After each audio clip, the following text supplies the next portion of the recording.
여러분 안녕하십니까? 뉴스룸을 시작하겠습니다. 튀르키예와 시리아를 강진이 휩쓴 지 엿새째, 지금까지 파악된 사망자가 2만 4천 명이 넘어가면서 끔찍했던 2003년 이란 대지진의 기록을 넘보고 있습니다. 하지만 오늘도 주민들은 무너진 건물 사이로 희망을 끌어올렸고 부서진 일상에도 삶을 이어갔습니다. 첫 소식 이지은 기자입니다. 하늘에서 내려다본 땅은 대고 자른 듯 두 동강 나 있습니다. 인부들은 가까스로 지진을 비껴간 땅을 파고 또 팝니다. 누군지 모를 희생자를 묻어줄 곳입니다. كثير ناس عم تجي اطفال مجهوله ما حدا بيعرف عنها شيء اساميهم كذا عم نكتب هالمجهولين وعم ندفنهم ولا لهم حدا ولا اهاليهم. 지난 월요일 튀르키예와 시리아에 난 강진으로 두 나라에서 숨진 사람은 2만 4천 명이 넘습니다. 이제는 20년 전 3만 1천 명의 희생자를 낸 이란 대지진 피해에 다가서고 있습니다. 피해가 걷잡을 수 없이 불어나면서 튀르키예 정부는 처음으로 잘못을 시인했습니다. 이런 큰 재난에 대비란 불가능하다던 에르도안 대통령은 부실 대응의 여지를 열어뒀습니다. Maalesef müdahaleleri arzu ettiğimiz hıza ulaştıramadığımız bir gerçektir. 시리아의 알 아사드 대통령은 지진이 난 지 닷새 만에 현장으로 향했습니다. 서북부 지역은 지난 12년의 내전으로도 모자라 이번 지진으로 극심한 피해를 봤습니다. 시리아 정부는 정부군이 아닌 반군이 점령한 지역에도 구호 물품을 드릴 수 있도록 허용했습니다. JTBC 이지은입니다. 72시간이란 골든타임을 지났지만 생존자 구조 소식은 지금도 전해지고 있습니다. 전 세계에서 모인 구조대가 기적을 만들어가고 있습니다. 이어서 임소라 기자입니다. 구조대원이 건물 잔해를 걷어내자 작은 틈이 만들어집니다. 어둠 속에서 어린 소녀가 빠져나옵니다. 구조대원들은 환호성을 지릅니다. 드디어 어린 소년이 나오고 남은 가족도 가까스로 빠져나왔습니다. 기적은 어둠 속에서도 이어졌습니다. 임신 6개월의 여성이 기적처럼 건물 더미에서 빠져나왔습니다. 무려 115시간 만입니다. 6살 딸도 함께 구조됐습니다. 튀르키예 하타이 지역. 구조대원들이 콘크리트 바닥에 구멍을 만들고 들것을 내려보냅니다. 발이 다친 남성을 구하기 위해서입니다. 이 남성은 108시간 동안 어둠 속에 갇혀 있었습니다. 구조 작업이 끝나자 봉사자들은 서로를 껴안고 기쁨을 나눕니다. 8 saat sonucunda canlı aldık. Bir tane daha arkadaşımızı aldık, 2 tane. 응급처치가 이어지고 있습니다. 8살의 이 소녀는 아버지와 함께 구조됐습니다. 101시간을 잔해 속에서 버텼습니다. 시리아 잔다이리스 지역의 5살 소녀는 6명의 식구를 모두 잃고 혼자 살아남았습니다.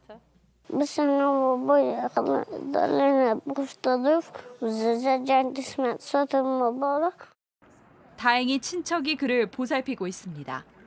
세계 각지에서 온 130여 개 구조팀은 지금도 희망의 끈을 놓지 않고 기적을 만들어 나가고 있습니다.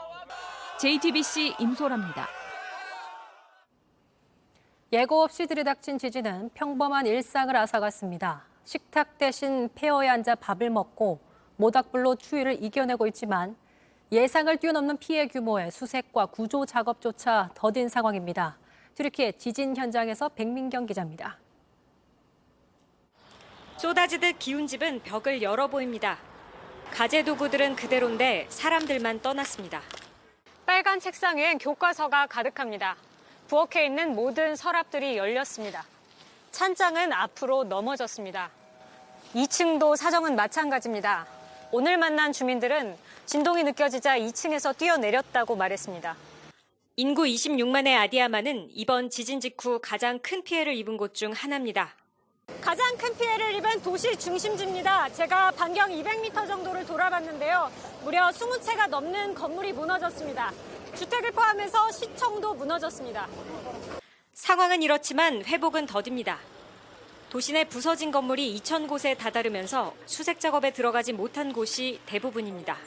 거리로 나온 사람들은 통제선도 없이 수색 현장 근처에 기대 잠을 자고 길바닥에 쪼그려 앉아 끼니를 때웁니다. 건물 잔해와 일회용품이 뒤섞이면서 넘쳐나는 쓰레기도 걱정스럽습니다. 에르도안 튀르키예 대통령은 아디야만을 찾아 지원책과 치안 안정책을 발표했지만 일상 회복은 적어도 수년이 걸릴 걸로 현지 당국은 내다보고 있습니다. 튀르키예 아디야만에서 JTBC 백민경입니다. 다음 소식입니다. 쌍방울의 자금을 관리해 일명 금고지기로 통하는 김모 재무이사가 오늘 태국에서 송환돼 검찰 조사를 받고 있습니다. 한국에 들어가지 않겠다며 소송을 벌이다 돌연 귀국했는데 그 배경엔 김성태 전 회장의 지시가 있었던 것으로 저희 취재 결과 확인됐습니다. 자세한 소식 정혜성 기자입니다. 김성태 전 회장의 매제이자 쌍방울 재무이사 김모 씨가 오늘 오전 인천공항에 도착했습니다. 김 전 회장과 함께 동남아로 도피한 지 9개월 만입니다. 갑자기 귀국 결심하신 이유가 뭔가요? 귀국 결정에 번복이 좀 있었는데 김성태 회장 측에 압박이 있었던 건가요? 김 씨는 불법 대북 송금 의혹뿐 아니라 4천억 넘는 김성태 전 회장의 배임, 횡령 의혹을 풀 핵심 인물로 꼽힙니다. 민주당 이재명 대표의 변호사비 대납 의혹과 관련된 회사 전환 사채 발행에도 김 씨가 깊숙이 관여했다는 게 쌍방울 관계자들의 설명입니다. 회사의 자금이라든가 이런 흐름들을 잘 아시는 분이시고요. 시비나 이런 쪽도 그럼 잘 알아요? 네, 잘 알죠. 애초 김 씨는 태국 현지에서 버틸 만큼 버티겠다는 계획을 세웠습니다. 그런데 김 전 회장이 최근 김 씨에게 귀국해서 다 증언하라고 지시한 거로 파악됐습니다. 진실을 좀 밝히고 싶어 하시고 현재 우리 회장님한테 모든 거를 다 뒤집어 씌우려고 하는 모양새가 있기 때문에 굉장히 좀 배신감과 억울함을. 최근 이화영 전 경기부지사와 전현직 경기도 공무원들은 쌍방울의 불법 대북 송금에 대해 자신들은 몰랐다는 취지로 주장하고 있습니다. 이에 김 전 회장이 크게 화를 내며 돈 흐름을 구체적으로 아는 김 씨를 불러들인 것으로 전해졌습니다. 검찰은 김 씨를 상대로 쌍방울 대북 송금 등 관련 의혹을 집중 조사한 뒤 이르면 내일 구속영장을 청구할 방침입니다. JTBC 정혜성입니다. 쌍방울 수사와 함께 관심이 쏠리고 있는 대장동 위례개발 특혜 의혹 수사와 관련해 어젯밤 조사를 마친 이재명 대표는 새로운 증거도 없이 또 불렀다며 검찰을 강하게 비판했습니다. 반면 검찰은 다양한 증거를 제시했지만 이 대표가 진술을 거부했다는 입장으로 이르면 다음 주 구속영장을 청구할 방침인 것으로 알려졌습니다. 한민영 기자입니다. 약 11시간 동안 조사를 받고 나온 이재명 대표는 검찰이 조사 절반을 자신이 앞서 제출한 30여 쪽 진술서에 담긴 단어의 의미 등을 묻는데 할애했다고 했습니다. 그러면서 다시 부른 의도가 뭔지 의심된다고 검찰을 강하게 비판했습니다. 그렇다고 새로이 제시되는 증거도 없고 검찰에 포획된 대장동 관련자들의 번복된 진술 말고는 아무런 근거를 찾을 수가 없었습니다. 정말 이럴 시간에 50억 클럽을 수사하든지. 이 대표는 어제 조사에서도 지난번 냈던 진술서로 답변을 대신한다는 입장을 고수했습니다. 자신의 진술이 검찰의 조작과 창작의 재료가 될 거라는 겁니다. 반면 검찰은 이 대표가 낸 진술서와 배치되는 다양한 증거를 제시했는데도 이 대표가 답하지 않고 신경질적인 반응을 보였다는 입장입니다. 특히 이 대표 측이 대장동 지분 428억 원을 약속받았다는 의혹 등에 대해서도 별다른 답을 듣지 못한 것으로 알려졌습니다. 검찰은 준비한 200여 쪽의 질문지를 모두 소화하지 못했지만 이 대표가 두 차례 조사 내내 사실상 진술 거부권을 행사한 점 등을 고려해 추가 소환은 하지 않을 것으로 파악됐습니다. 검찰은 어제까지 이뤄진 조사 내용 등을 검토해 이르면 다음 주 성남FC 후원금 의혹 사건과 묶어서 이 대표에 대한 구속영장을 청구할 방침입니다. JTBC 한민용입니다. 학대로 온몸에 멍이 든 채 숨진 초등학생의 발인식이 오늘 열렸습니다.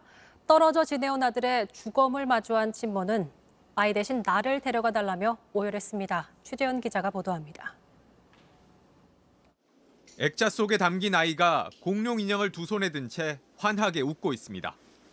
아들의 마지막 길을 뒤따르던 어머니는 끝내 주저앉아 오열했습니다.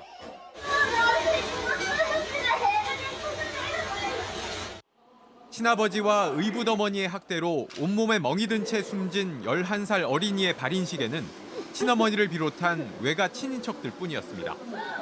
아이는 키가 163cm 정도로 또래보다 컸지만 몸무게는 30kg 남짓에 불과했습니다. 숨을 거둘 당시 친어머니가 5년 전 사준 내복을 그대로 입고 있었습니다.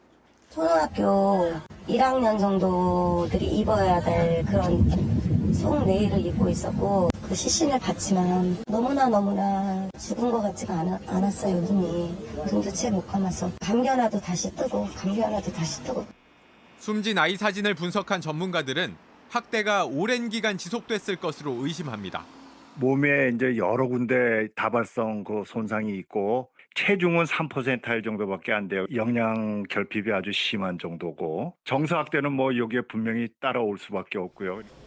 유족들은 아이를 학대한 두 사람 모두 엄한 처벌이 필요하다고 촉구했습니다. 살인죄로 받아서 최고 형량 받아는 게 저희의 소망이고 목표예요. 정말로 죽고 싶은 심정이에요, 진짜. 친아버지와 의붓어머니는 구속돼 경찰 조사를 받고 있습니다. 친아버지는 자신은 아이를 때린 적이 없고 학대하고 학교에 보내지 않은 건 모두 의붓어머니인 아내가 한 일이라고 주장하고 있습니다. JTBC 최재원입니다. 미국 정부가 중국 정찰 풍선을 격추한 지 엿새 만에 또 다른 고고도 비행 물체를 격추했습니다. 하지만 이번 미확인 물체 격추와 관련해선 중국 당국과 접촉하지 않은 것으로 전해졌습니다. 로스앤젤레스에서 홍희정 특파원입니다.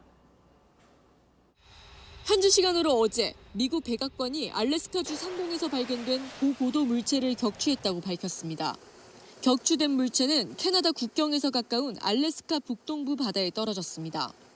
발견 후 격추까지 일주일이 걸렸던 지난번과는 달리 조 바이든 대통령은 이날 보고받은 직후 신속히 제거 명령을 내렸습니다. 이번 물체는 1만 2,000m 높이로 날고 있었습니다. The one that we shot down last Saturday, it was at 65,000+ feet. So no threat to civilian aircraft. This one at 40,000 feet could have posed a threat to civilian aircraft. 1만 미터 높이 안팎에서 비행하는 민간 항공기와의 충돌 등을 감안했다는 설명입니다. 현재까지 미군이 격추한 물체의 비행 목적, 그리고 그 물체가 어디에서 왔는지는 알려지지 않았습니다. 다만 지난주 격추한 중국 정찰 풍선보다는 훨씬 작고 모양도 다른 것으로 확인됐습니다. The way it was described to me was roughly the size of a small car, as opposed to a payload that was like 2 or 3 buses size. 군 당국은 바다로 추락한 비행 물체의 잔해를 회수하고 있습니다. 한편 미 상무부는 앞서 예고한 대로 격추된 중국 정찰 풍선 개발과 관련된 5개 기업과 1개 연구소에 대해 수출 제재를 발표했습니다. 베이징 난장 우주 기술을 비롯해 차이나 일렉트로닉스 테크놀로지 그룹 등이 포함됐습니다. 로스앤젤레스에서 JTBC 홍희정입니다. 어제 결과가 나온 국민의힘 예비 경선에서 이른바 친이준석계 인물들이 모두 살아남으면서 최고위원 후보에도 큰 관심이 쏠렸습니다. 친윤계 후보들은 다소 부진한 성적표를 받았는데 이 결과가 본선에서 어떤 영향을 미칠지 주목되고 있습니다. 구혜진 기자입니다. 국민의힘 예비 경선에서 이른바 친이준석계 4인방으로 불리는 천하람, 김용태, 허은하, 이기인 후보가 모두 살아남았습니다. 반면 친윤계 핵심으로 꼽히는 이용 의원을 비롯해 이만희, 박성중 의원은 고배를 마셨습니다. 문병호 후보 등 안철수계 인사들도 모두 탈락했습니다. 친이준석계의 약진에 친윤계와 친이준석계가 맞붙는 구도가 되면서 친윤계는 긴장하는 모습입니다. 예비 경선에서 친윤계가 후보 난립으로 인해 표가 나눠지기도 했지만 이준석계가 중도 성향과 청년층 당원의 영향력이 강하다는 걸 다시 입증했다는 평가가 나오기 때문입니다.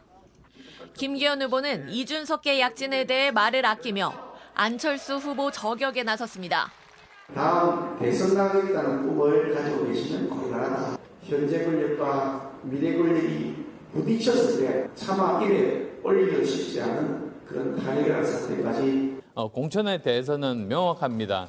저는 시스템 공천을 할 것이고. 다음 주부터 줄줄이 이어지는 합동연설회와 TV토론회가 당권 경쟁의 분수령이 될 것으로 보입니다. 본선 후보들은 13일 제주를 시작으로 전국을 돌며 7차례 합동연설회를 하고 4차례의 TV 토론을 벌입니다. JTBC 구혜진입니다.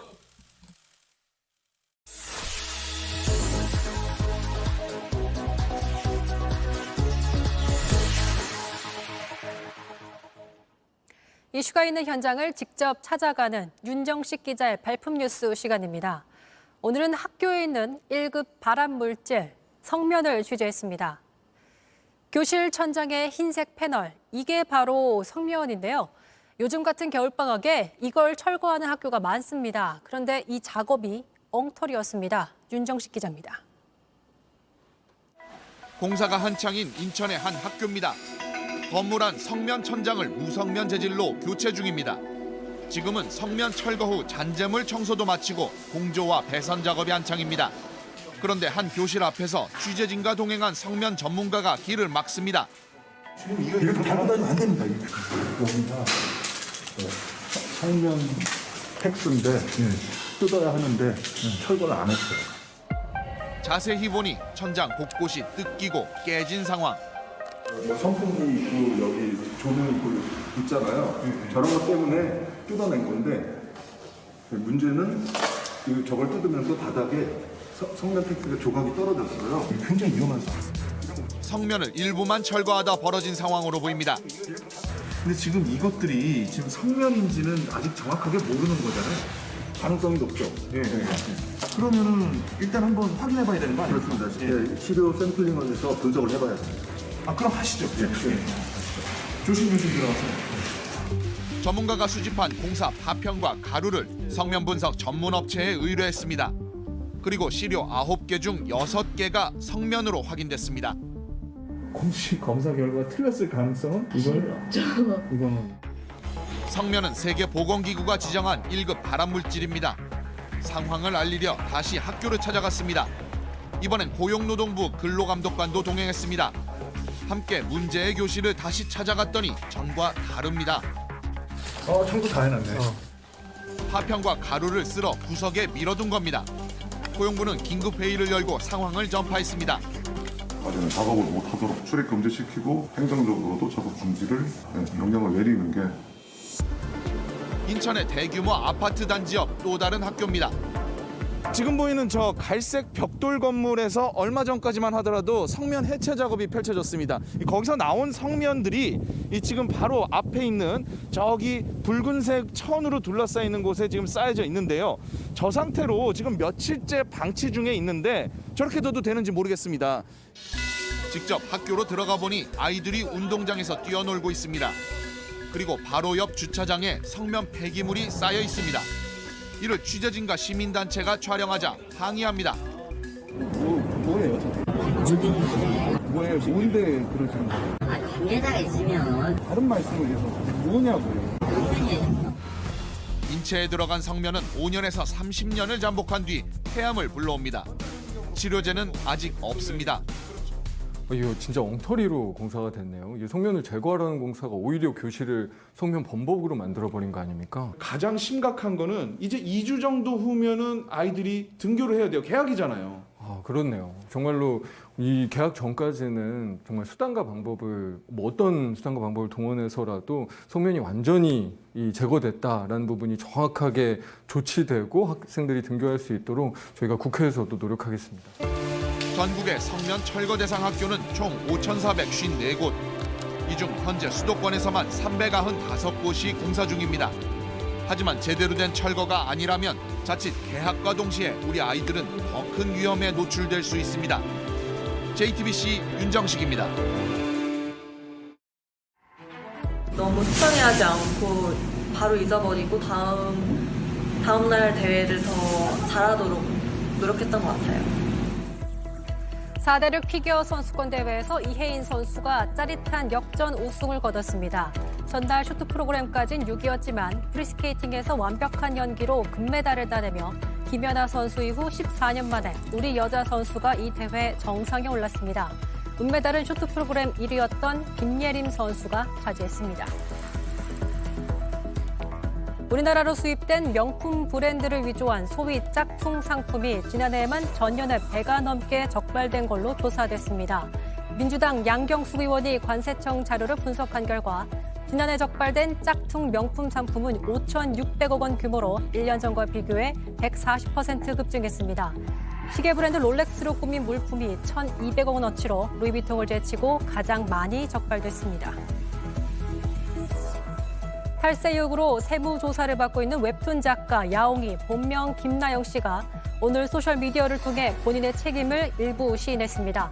김 씨는 잘못 처리한 일부 항목에 세금이 부과된 사실이 있다며 부가가치세 관련 법적인 해석에 논쟁이 있어 전문 회계사의 조력을 받아 적극 소명하고 있다고 덧붙였습니다.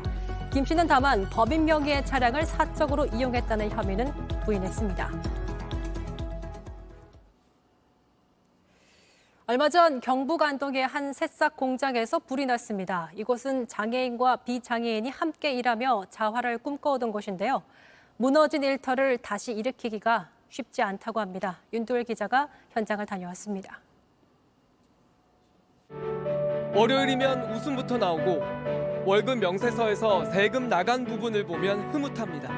돈 벌어서 세금 넣고 정당한 권리잖아요. 그게 근데 우리도 그렇게 할 수 있다니 기쁘고. 2003년부터 새싹 채소를 키워 팔았습니다. 지금은 이 분야 전국 1위 기업입니다. 직원이 56명으로 늘었고 이 중 36명이 장애인입니다. 내가 키운 새싹이 깨끗하고 친환경적이란 이야기를 들었을 때 기뻤습니다. 하지만 한순간이었습니다. 창고에서 시작된 불은 농장 전체를 집어삼켰습니다. 건물과 새싹 재배기계, 포장기계 등이 모두 불에 탔습니다. 앞이 깜깜해서 다 물거품으로 들어가나 싶었고. 이제 땅을 다시 일구고 기계를 사들여야 합니다. 연말까지 다시 짓겠다는 목표를 세웠지만 그 이유도 걱정입니다. 거래처를 잃는 것은 순간입니다. 이게 참으로 큰 걱정입니다. 복구 못지않게 저희들로는 부담이죠. 이곳 직원들의 바람은 딱 한 가지입니다. 다시 출근해서 세금을 내고 싶다는 겁니다. 너무 마음이 힘든데 빨리 복구가 되어서 다시 일하는 행복을 누리고 싶습니다.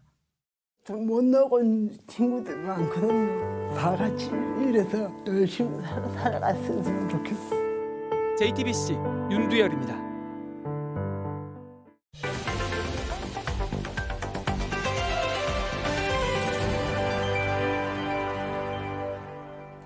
백브리핑 시간입니다. 뉴스 스토리텔러 박진규 기자 나와 있는데요. 자, 시작해볼까요? 네, 오늘은 수만 없는 SM 물음표 이렇게 키워드를 해가지고 뉴스를 좀 풀어보겠습니다. 아니 뭐 홍철 없는 홍철 팀도 아니고 네. 갑자기 수만 없는 SM, 아무래도 이제 더 치열해지고 있는 SM 경영권 분쟁 얘기를 갖고 오신 것 같네요. 네, 그렇습니다. 지금까지 이제 온 상황을 좀 풀어보려고 하는데요. 어제 방시혁 의장의 이제 하이브가 전격적으로 이제 SM의 일대 주주죠, 최대 주주죠. 이수만 전 총괄의 지분을 인수한다고 하면서 이제 경영권 분쟁이 더 치열해지고 있습니다. 기사들을 보니까 재밌는 댓글이 있더라고요. 보시면 견훤이 왕건한테 갔다 이런 댓글이 있었고요. 인터넷 커뮤니티에도 이제 비슷한 비유를 올리신 분들이 있더라고요. 네, 아무래도 많은 댓글 중에 저 댓글이 재밌다는 거 어쨌든 나이를 좀 보여주는 것 같기도 합니다. 네, 드라마를 이제 본 분들도 많을 테니까. 추억을 하실 텐데. 네. 역사얘기인가 싶은데 사실 일단 문장 그대로 좀 해석을 해보면 견훤이 이수만 씨 그리고 왕건이 방시혁 씨 맞죠? 네, 그렇게 되는 거죠. 역사에서 이제 후백제의 견훤이 아들 신검에게 이제 배신을 당하고 나서 결국에는 이제 치열하게 싸웠던 이제 왕건의 고려로 이제 기순을 했었잖아요. 맞아요. 이제 이걸 이제 그대로 비유를 해 보면 이제 이수만 전 총괄이 이제 SM 경영진과 이사회가 이제 등을 돌리면서 엔터업계 최대 라이벌인 이제 방시혁 의장의 하이브로 간 거다. 이제 이렇게 이제 비유가 되는 거죠. 네, 사진도 굉장히 잘 뽑았습니다. 블랙과 화이트. 네. 어쨌든 이런 비유는 어떻게 생각해내는 건지 누리꾼들의 참 그런 재치가 보이는데 근데 아무튼 지금 SM 경영진은 이수만 씨의 든든한 측근들 아닙니까? 네, 그랬었죠. 지금 SM의 이제 공동 대표 체제인데요. 보시면 이제 이성수 대표가 있고 타경준 대표가 있습니다. 이 대표 같은 경우에는 이제 이수만 씨의 처조카, 그러니까 인척 관계인 거죠. 그리고 탁 대표는 이제 2001년에 SM에 입사를 해서 이제 20여 년간 이수만 씨와 함께 호흡을 해왔습니다. 그러니까 측근들인 상황인 거죠. 이런 식으로 영향력이 충분했기 때문에 이수만 씨는 오래전부터 SM에서 공식 직함을 맡지 않고 라이크 기획이라는 개인 회사를 통해서 SM과 용역 계약을 맺고 프로듀싱을 하고 매년 수십억에서 수백억 원을 용역비로 받았습니다. 어쨌든 그 부분 좀 논란이 되고 있고, 그런데 그 라이크 기획이 개인 회사이다 보니까 또 논란이 됐어요. 네, 그렇습니다. 돈을 이제 많이 받아가는데 개인 회사니까 이제 실체가 알려지지 않고 베일에 쌓여 있는 그런 상황이었으니까요. SM 지배 구조에 대한 문제 제기가 계속 있었는데 이제 꿈쩍을 하지 않다가 작년부터 행동주의 펀드 얼라인 파트너스와 이제 소액 주주들이 이제 공세를 하면서 이제 균열이 생겼습니다. 주주총회에서 얼라인이 추천한 이제 감사가 선임이 됐고요. 네. 그리고 결국 작년 10월에 SM 경영진이 라이크 기획과 계약을 해지를 하고 지난 3일에는 이수만 없는 SM 3.0 체제를 발표하면서 완전히 등을 돌렸습니다. 그러면서 이제 그간 SM에 계속 관심을 보이던 카카오와 손을 잡으면서 경영권 분쟁이 폭발을 한 그런 상황이 된 거죠. 네, 여기까지 왔군요. 자, 그러면서 이제 하이브와 이수만 그리고 현 SM 경영진과 카카오의 지분 대결이 지금 시작된 거고요. 네, 이수만 씨가 이제 법원에는 가처분 신청이 있습니다. 카카오에게, 그러니까 SM이 신주와 전환사채를 발행해서 카카오에게 넘기는 걸 이제 금지해달라는 거죠. 그리고 다음 달 예정된 주주총회 등이 변수가 될 것 같습니다. 그런데 어떻게 정리가 되든 저희가 앞서 봤던 수만 없는 SM이 과연 현실화될 수 있을까? 이런 생각도 들어요. 네, 그렇습니다. 일단 하이브는 이수만 씨에 대해서 이제 최대한 예우를 하면서도 경영 복귀나 프로듀싱은 없을 것이다 이렇게 설명을 하고 있습니다. 하지만 말씀하신 것처럼 워낙 이제 상징성이 컸기 때문에 앞으로의 거취에는 계속 시선이 집중될 것 같습니다. 네, 알겠습니다. 어찌됐건 지금 K-팝이 세계로 뻗어가는 이런 상황에서 이 사건도 좀 잘 마무리가 되어서 좋은 사례가 됐으면 좋겠다 이런 생각도 드네요. 자, 여기까지 듣죠. 박진규 기자의 백브리핑이었습니다. 수고하셨습니다.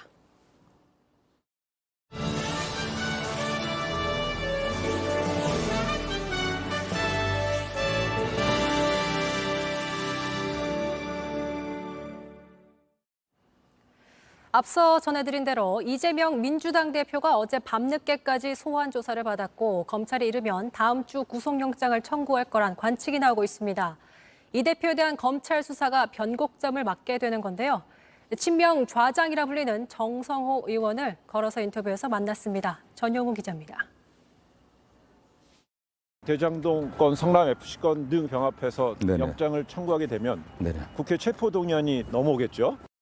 이재명 당대표에게 유죄의 심증을 갖게 하고 또 어떤 그런 여론을 만들려고 하는 의도에서도 청구할 거라고 보고 있습니다. 네. 체포동의안이 가결된 판사들의 영장을 갖다 기각하기가 쉽지 않은 상황입니다. 굉장히 부담되죠. 국회의원들 입장에서는 어떤 영장의 발부 여부까지 좀 고려를 해야 될 겁니다. 의원들이 그런 면에서 공감대를 형성할 거라고 보고 있습니다. 기소 수순으로 간다면은요. 네네네. 이재명 대표가 법정에 설 때는 아예 그냥 대표직을 내려놓고 국민들한테 더 선명성을 설득하는 데 더 낫지 않느냐. 일시적으로는 뭐 그렇게 볼 수도 있겠지만 네. 길게 봤을 때 동의하기 쉽지 않습니다. 네. 지금 여당의 당대표 선출 과정 보십시오. 네. 그 정도까지 혼란스럽지는 않겠지만 당대표 선거를 다시 한다고 하면은 상당 혼란도 있을 거고 국정 난맥상을 제대로 우리가 견제하고 챙기는 제1야당의 역할을 하기 힘든 상황이 되겠죠, 사실. 법정에 서고 검찰 소환 조사하는 모습이 일상 중계가 되면 네네.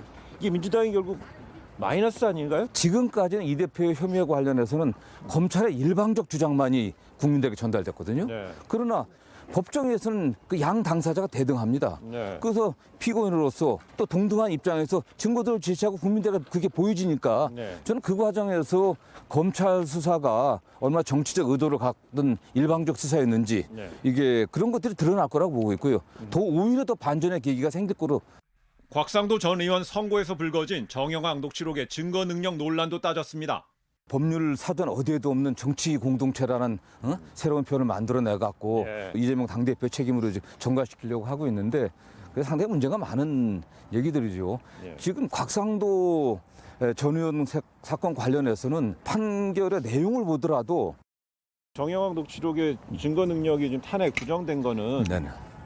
그 50억 클럽에 대해 주관된 것이고 이재명 수사 관련된 수사 거기까지 확장시켜서 해석할 수는 아니 오히려 정영학 녹취록에서는 이재명 당대표 주변에 뭐 측근이라고 하는 사람들 관련된 이야기들을 갖다 종합해갖고 측근이니까 이게 이재명까지 연결됐다 이런 추론을 한 겁니다 사실은. 그렇기 때문에 이재명 당대표에 대한 직접 증거가 없다 또는 물증이 없다는 얘기를 제가 하고 있는 거고요. 재판 과정에서도 어떤 정당성 또는 뭐 혐의 없음을 또 입증할 수 있는 여러 가지 근거들은 만들어지고 있다고 보고 있습니다. 윤석열 대통령께서도 이런 주가 조작 범죄에 대해서 굉장히 엄하게 처단해야 된다고 늘 말씀하셨습니다. 대장동 일당이 그 부산 저축은행 사건에도 관련이 돼 있으니까 전반적으로 뭐 그런 문제를 뭐 가능하다면은 다 한번 특검을 해갖고 털어버리는 게 윤 대통령을 위해서도 좋은 게 아닌가라는 생각을 하고 있습니다. 가능하다면. 그러나 뭐 현실적으로 뭐 가능성 여부는 매우 뭐 불투명하죠, 사실은. 네. 격한 정쟁을 부를 특검 추진이 내년 총선에 끼칠 유불리도 따져야 한다고 했습니다. 그 지지율이 30%대입니다. 그 이재명 대표 방탄 프레임에 갇혀 있는 게 그 주요 요인이 아니냐. 근소한 차례 패배해갖고 당원이나 지지자들이 굉장히 좌절하고 있는 상황이고요. 전 검찰력을 동원해갖고 제1야당의 당대표를 수사하고 있는 상황입니다. 이런 굉장히 어렵고 힘든 상황에서도 지지율 30%대를 유지하고 있고 특히 여당과 비슷한 정도 지지를 유지하고 있다고 하는 것은 저는 상당히 대단하다고 좀 보고 있습니다. 강성 지지자들의 문제가 아니라 저는 의원들의 문제라고 생각해요. 근데 어쨌든 정당이라든가 정치인은 그 적극적인 지지층들이 좀 있어야 됩니다. 그분들의 여론만 따라가서는 안 되는 거겠죠, 사실. 국민 일반의 여론이 어떤지 또 강성 지지자들이 요구하는 바는 어떤지 그런 것들을 잘 파악해갖고 본인이 균형을 잡고서 정치 활동을 해야 되겠죠, 사실. 좌장은 아닙니다, 저. 좌장은 아니십니다. 네네. 전 뭐 좌장이라는 말이 이게 약간 좀 뭐라고 할까 전 근대적이지 않습니까? 이게 뭐 어느 모임의 우두머리란 뜻인데. 모임을 이끌어간 핵심 인물. 네, 그러니까 모임의 핵심 인물인데 저는 핵심 인물이 아니거든요. 정치적인 동지 뭐 이런 정도지. 제가 무슨 모임을 주도하거나 그러진 않았습니다. 네. 핵심 인물 7명 그래 7인회라는 게 있었잖아요. 네네. 네. 수사 뭐 이런 단계에서 이게 구심력을 떨어진 게 아니야 이런 얘기. 이재명 대표에 대한 그 개별 의원들의 어떤 신뢰라든가 또는 이런 거는 여전하죠. 또 끈끈합니까? 예, 끈끈합니다.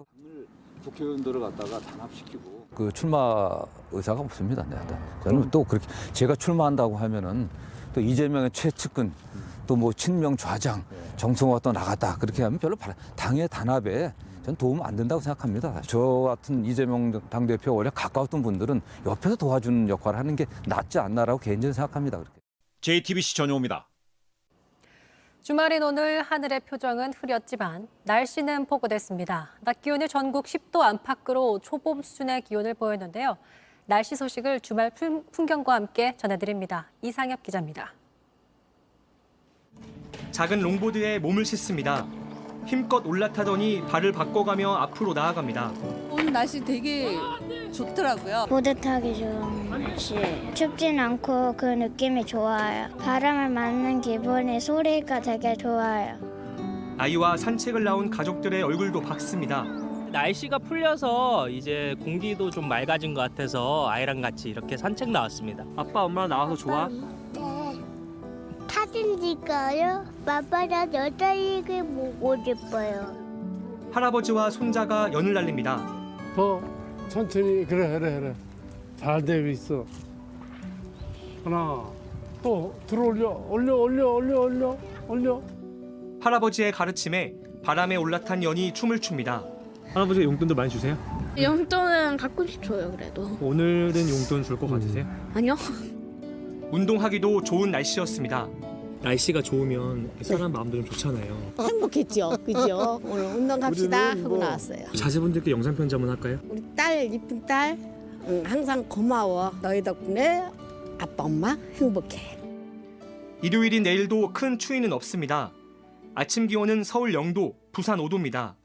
낮 기온은 서울 9도, 부산 14도로 일교차가 10도 안팎으로 벌어질 예정이어서 옷차림에 주의하셔야겠습니다. 다만 내일 오후 제주도와 남부지방은 비가 내리고 강원 영동 지역엔 최소 3cm의 눈이 내릴 전망입니다. JTBC 이상엽입니다. 뉴스룸이 준비한 소식은 여기까지입니다. 계속해서 뉴스얼 이어집니다. 유튜브에서 함께하실 수 있습니다. 시청해주신 여러분 고맙습니다.